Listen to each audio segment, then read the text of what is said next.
La radio emitía un crujido con una voz que debería haber sido imposible de oír. 60 aviones. Quizás más. Vienen rápido, vienen con fuerza y vienen directamente hacia la flota. Un hombre respondió a la llamada. Ni un escuadrón, ni un ala, ni siquiera una formación de 4. Un hombre y su compañero.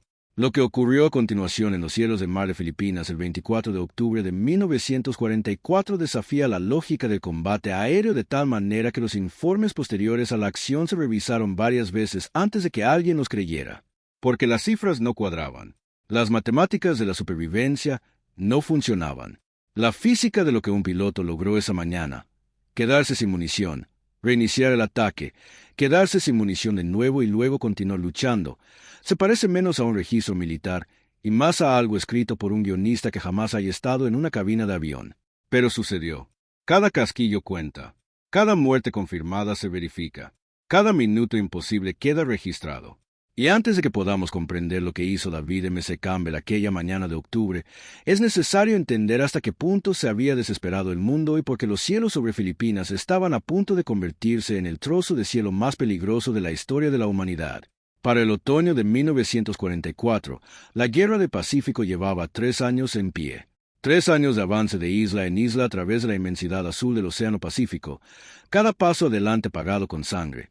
Cada atolón de coral y cada cordillera selvática costando vidas que las familias en Kansas, California y Mississippi intentarían comprender durante el resto de sus vidas. La Armada de los Estados Unidos había estado luchando hacia el oeste a través de 10.000 millas de océano, y ahora, finalmente, buscaba algo que realmente importaba. Algo que pondría fin a la guerra, o que la empeoraría. Filipinas. Para el ejército imperial japonés, Filipinas no era solo una ubicación estratégica. Era una línea divisoria psicológica. Si los estadounidenses recuperaban Filipinas, las líneas de suministro de Japón a los territorios ricos en recursos del sudeste asiático, el caucho, el petróleo, las materias primas que mantenían viva la maquinaria de guerra, quedarían completamente cortadas. La industria bélica japonesa, ya debilitada por 3 años de desgaste implacable, se agotaría lentamente. Todos los altos mandos japoneses comprendían lo que significaría la caída de Filipinas. Significaría el principio del fin, y no estaban dispuestos a permitir que eso sucediera sin gastar todo lo que tenían para impedirlo. Así que planearon una última apuesta, una jugada catastrófica. La llamaron SOGO, Operación Victoria, y fue, sin duda alguna, la mayor batalla naval jamás librada en la historia de la humanidad. Se desplegaron más de 280 barcos, miles de aviones, cientos de miles de hombres. La Armada japonesa lanzó su última gran armada contra la flota estadounidense en un intento desesperado y a vida o muerte por destruir la fuerza de invasión antes de que pudiera establecerse en territorio filipino. La batalla que siguió, lo que la historia conocería como la Batalla del Golfo de Leyte, duró 4 días, con 4 enfrentamientos distintos que se extendieron a lo largo de cientos de kilómetros de océano, y selló para siempre el destino de Japón como potencia naval. Pero en medio de todo ese caos, de todo ese fuego, acero y muerte, hubo un instante, un momento único, un piloto que se elevó al cielo filipino para hacer algo que nadie había hecho antes. Y primero tenemos que hablar de quién era él. Porque David M.C. Campbell no estaba destinado a ser piloto de combate. Nació en Bessemer, Alabama, en 1910. Hijo de una familia obrera del sur industrial, M.C. Campbell creció en una época en la que la idea de la aviación naval apenas tenía una generación. Los hermanos Wright habían volado en Kitty Hawk menos de una década antes de su nacimiento. Cuando era joven, los aviones aún eran máquinas frágiles y aterradoras de madera, alambre y audacia. No eran una profesión.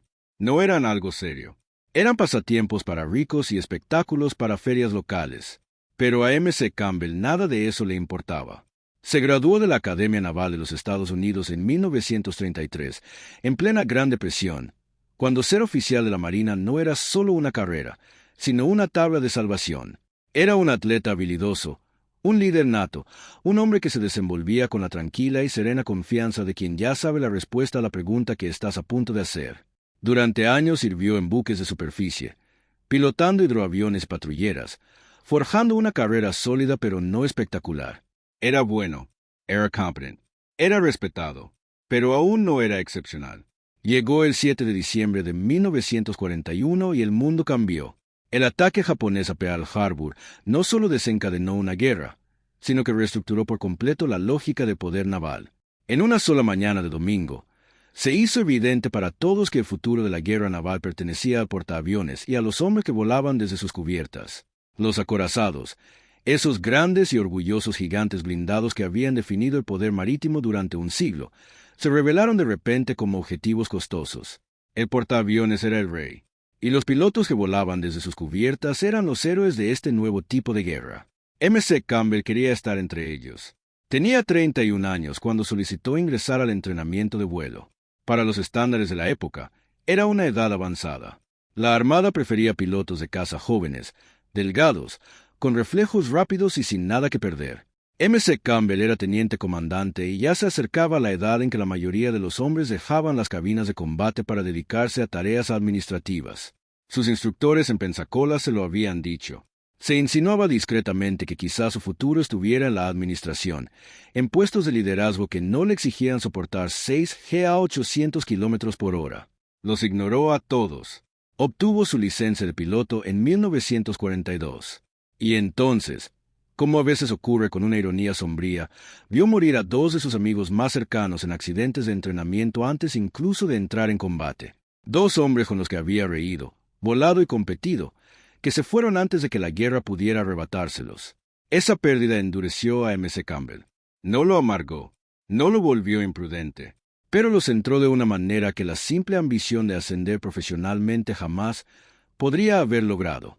Iba a luchar bien, y había volver a casa.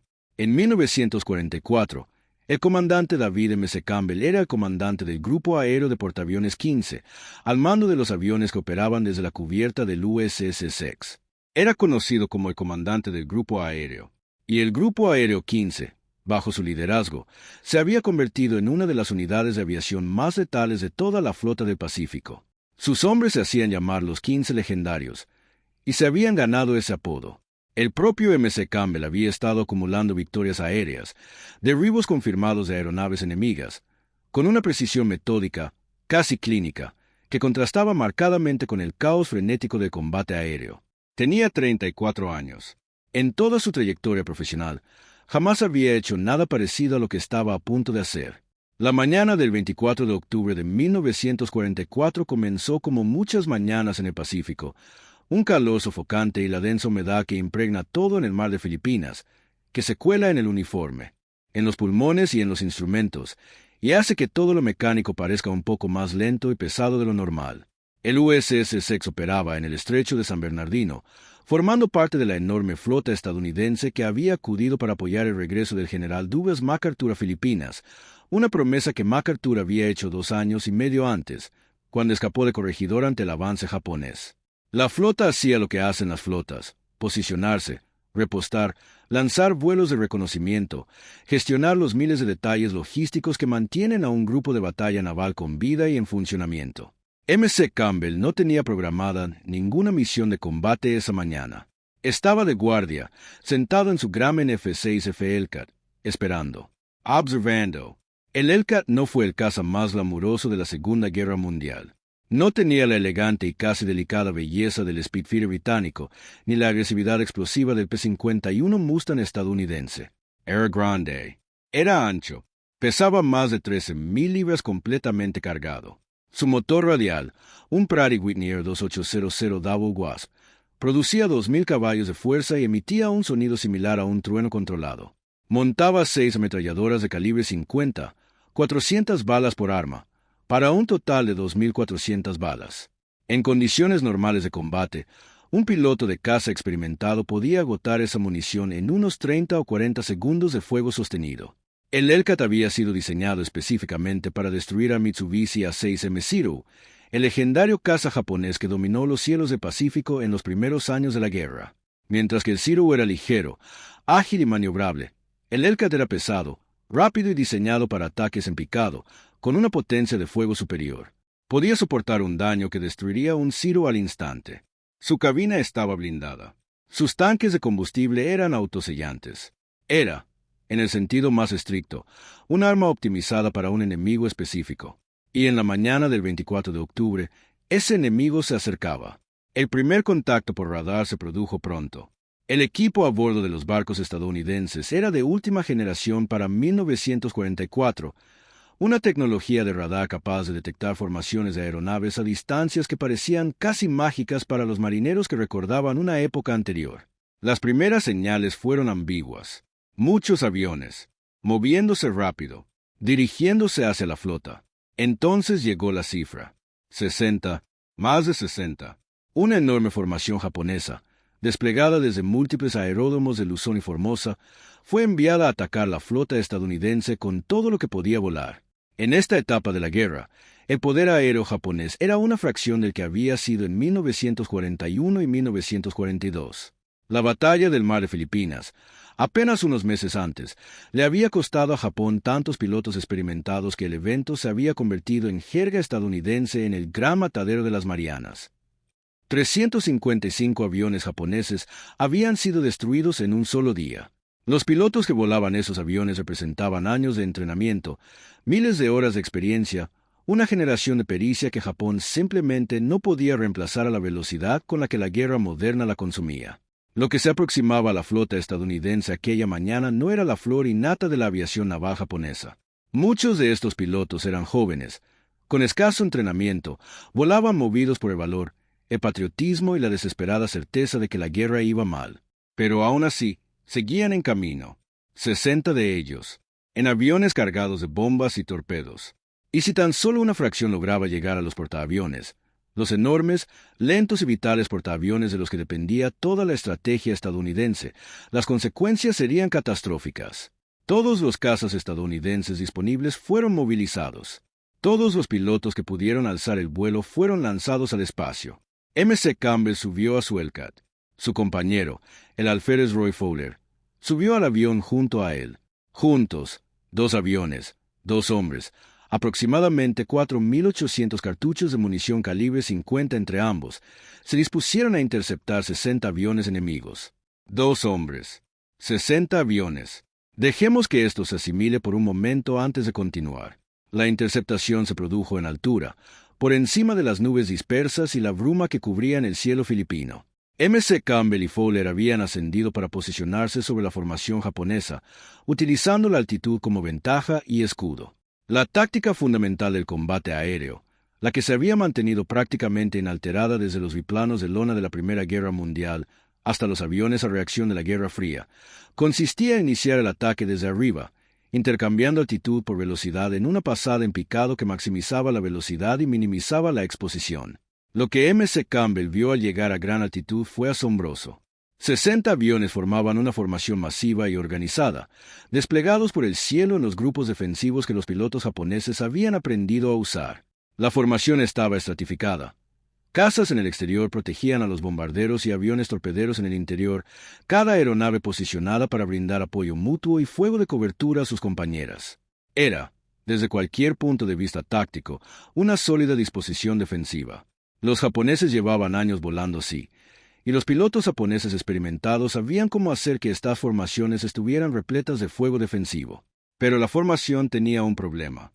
Y M.C. Campbell, con sus años de entrenamiento y su manera analítica y pausada de observar el cielo, lo detectó de inmediato. Eran lentos. La formación volaba con la potencia reducida, ahorrando combustible para el largo viaje de regreso y manteniendo la coordinación de las aeronaves a costa de la velocidad. Y una formación lenta es una formación vulnerable. Un caza que se lanza en picado desde arriba contra una formación lente compacta puede elegir su objetivo, abatirlo y desaparecer antes de que los defensores puedan reaccionar. M.C. Campbell había dedicado años a estudiar el arte del tiro aéreo con desviación, la compleja geometría de alcanzar un objetivo en movimiento desde una aeronave en movimiento, y comprendía, con claridad matemática, exactamente cómo aprovechar la situación que tenía delante. Comenzó su ataque. La primera pasada en picado fue perfecta. M.C. Campbell seleccionó su objetivo con la precisión y la frialdad de un cirujano, no los líderes, ni el avión de aspecto más peligroso, sino un caza específico en el borde de la formación, uno que ofreciera un ángulo de ataque limpio. Inclinó su Hellcat, bajó el morro, sintió cómo la velocidad aumentaba en su fuselaje a medida que cambiaba el sonido del motor, a medida que el altímetro se desplegaba, a medida que el cielo, el mar y la masa de aviones enemigos llenaban su parabrisas. Apretó el gatillo. Las 6 ametralladoras de calibre 50 abrieron fuego con una cadencia combinada que podía disparar más de 4.000 proyectiles por minuto contra un objetivo. El avión japonés se desintegró.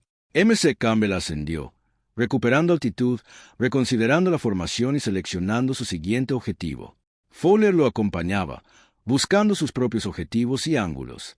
Juntos ejecutaban a la perfección lo que se enseña a los pilotos de caza: usar la posición, la velocidad y la sorpresa para que la ventaja numérica estuviera a su favor.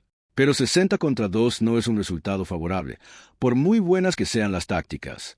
Y lo que ocurrió en los siguientes 90 minutos trascendió por completo la táctica. MC Campbell siguió atacando. Una y otra vez, se lanzaba en picado contra la formación, disparaba, volvía a ascender, se reposicionaba y volvía a lanzarse. Cada pasada era calculada. Cada disparo era deliberado.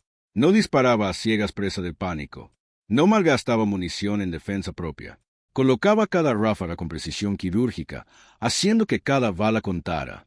Porque sabía, con la calma y la claridad de quien ha aceptado la situación tal como es, que no podía permitirse el lujo de desperdiciar nada. La formación japonesa estaba sumida en el caos. 2 cazas estadounidenses, aparecieron desde arriba y destrozaron sistemáticamente una formación de 60 aviones. Los pilotos japoneses hicieron lo que les habían enseñado. Reforzaron su formación, intentaron usar más artillería defensiva y maniobraron para ofrecer ángulos de tiro más difíciles. Algunos de los cazas más agresivos se separaron para enfrentarse directamente a los atacantes. MC Campbell también los mató. El momento crucial. El momento que distingue esta historia de cualquier otro episodio extraordinario de combate aéreo en la Segunda Guerra Mundial, llegó cuando MC Campbell metió la mano en la cabina e intentó disparar sus ametralladoras. No pasó nada. Vacíos. Los cargadores estaban secos. En medio de un combate contra una formación de 60 aviones, con aún posibilidades de derribarlos, con la formación japonesa aún amenazando la flota, David MC Campbell había disparado todas las balas de su avión. ¿Qué haces en ese momento? Cualquier cálculo racional indica que te retiras. Has logrado algo extraordinario.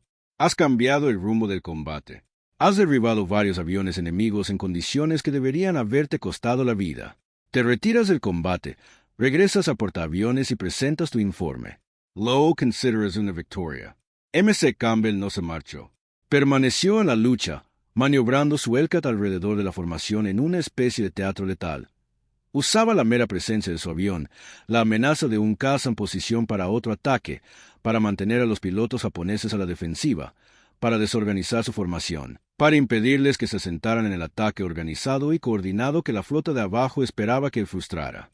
No era un combate en el sentido convencional. Era un farol ejecutado a 600 kilómetros por hora por un hombre que entendía que a veces la idea de un arma es tan poderosa como el arma misma. Y entonces ocurrió algo extraordinario. Recargó. No literalmente, en el sentido de abrir un cargador y meter los cartuchos a mano. MC Campbell llevaba munición adicional. Algunos relatos sugieren que optó por una configuración de disparo de reserva, utilizando las balas restantes en armas que había vaciado selectivamente, gestionando sus armas con la meticulosidad de quien sabe exactamente cuántas balas le quedan. En esencia, había estado racionando, ahorrando capacidad, y ahora tenía suficiente para continuar. Se zambulló de nuevo. Cayeron más aviones japoneses. Entonces las armas se quedaron sin munición de nuevo. Y una vez más, lo logró, una vez más maniobró, una vez más encontró de alguna manera lo suficiente, suficientes municiones, suficiente ingenio, suficiente valor para seguir luchando. El enfrentamiento duró 90 minutos. 90 minutos. Según los análisis militares, un combate aéreo promedio durante la Segunda Guerra Mundial duraba entre 30 y 90 segundos. Los combates aéreos prolongados que duraban minutos eran inusuales. Un combate sostenido de 90 minutos, con 2 aviones contra 60, quedándose sin munición y buscando la manera de continuar, no era algo que apareciera en los manuales de entrenamiento, porque estos se escribían para situaciones que se suponía que eran posibles. Cuando MC Campbell finalmente volvió a dirigir su Hellcat hacia la flota, estaba en apuros. No fue por fuego enemigo. Su avión no sufrió daños significativos. Los japoneses, a pesar de su superioridad numérica, no lograron asestar una ráfaga mortal a un hombre que conocía a la perfección cada ángulo de aproximación, cada ruptura defensiva, cada manera de convertirse en un blanco difícil en el cielo. Estaba vivo y prácticamente ileso. pero casi se le había acabado el combustible. 90 minutos de vuelo a máxima potencia consumen combustible a un ritmo casi insostenible, y M.C. Campbell había llevado el combate mucho más allá de lo que la carga de combustible de su Hellcat estaba diseñada para soportar. Para cuando localizó un portaaviones y se alineó para la aproximación, su motor estaba funcionando con las últimas reservas de combustible. No es una metáfora, sino una realidad física. El motor R2800 tosía y fallaba. Los indicadores contaban una historia con un final sombrío. Llegó a la cubierta. Su motor se paró durante la carrera de aterrizaje. No durante la aproximación. No en los cables. Durante la carrera de aterrizaje, después de que el gancho se enganchara y el avión se detuviera, mientras la tripulación de cubierta corría hacia él. El motor simplemente se paró porque ya no quedaba combustible para quemar. M.C. Campbell salió de su Hellcat.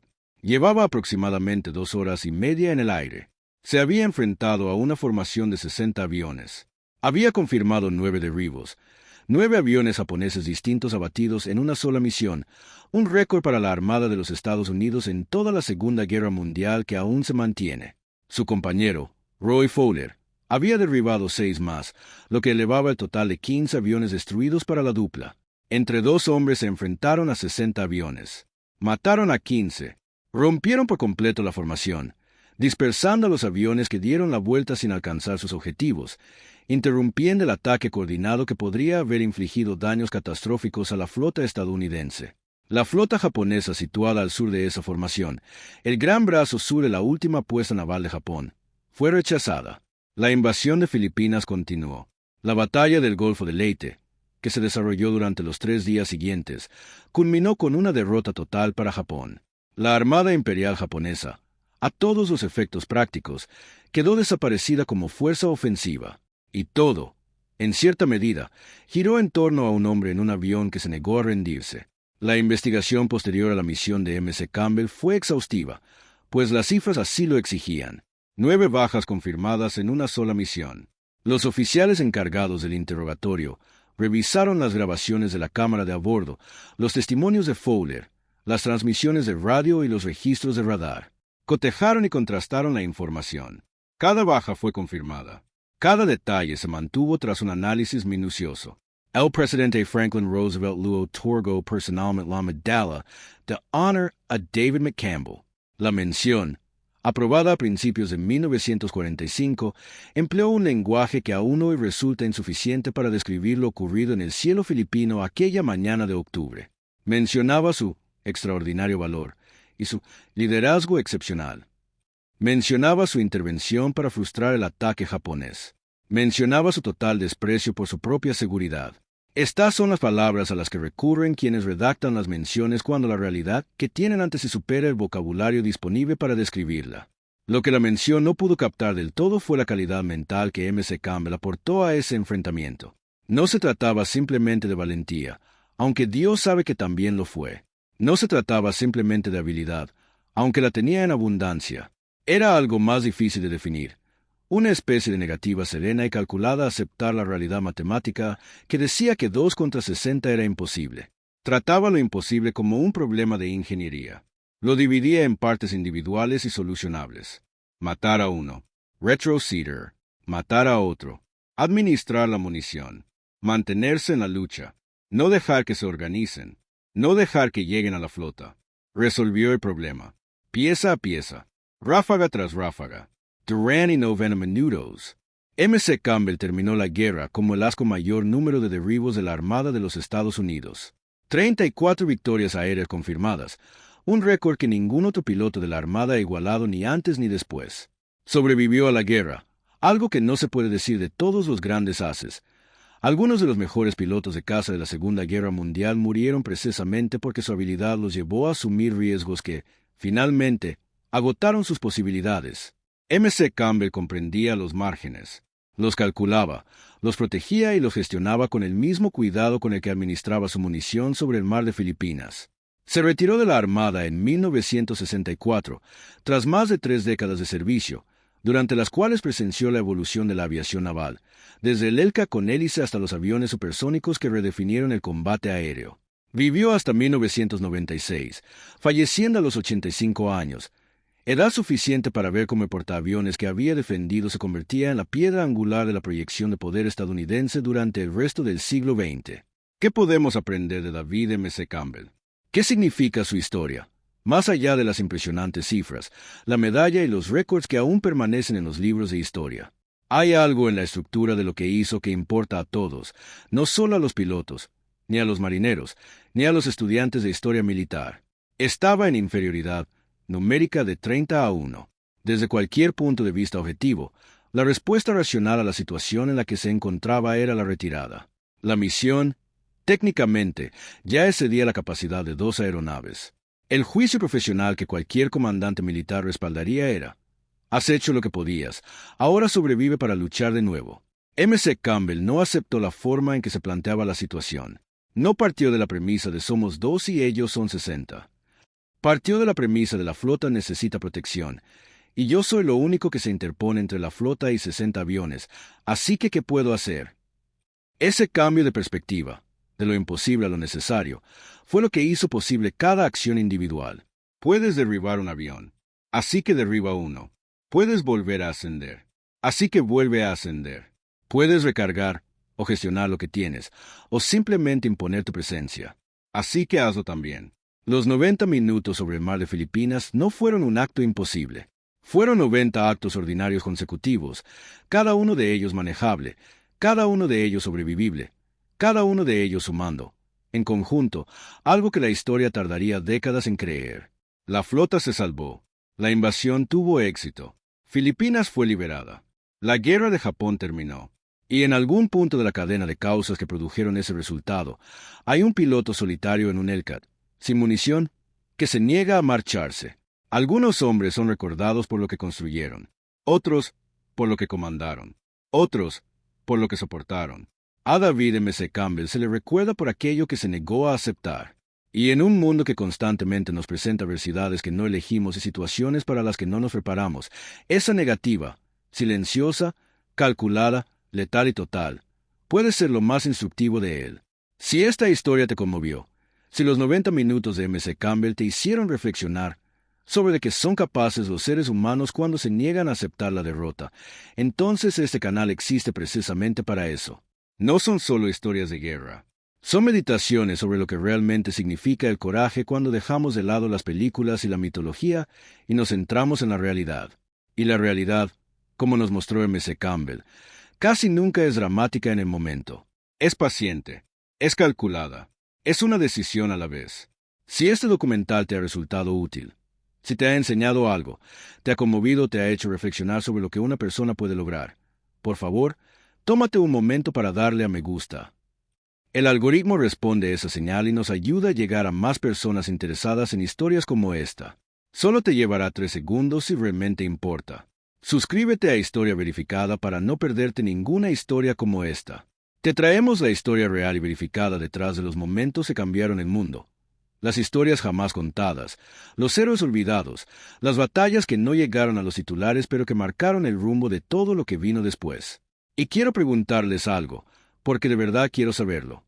¿Hay algún momento en su vida, no necesariamente militar, ni necesariamente dramático, en el que sintieron que les faltaba lo que creían necesitar y aún así encontraron la manera de seguir adelante? Compártanlo en los comentarios. Esta comunidad se basa en conversaciones reales y leo todos los comentarios.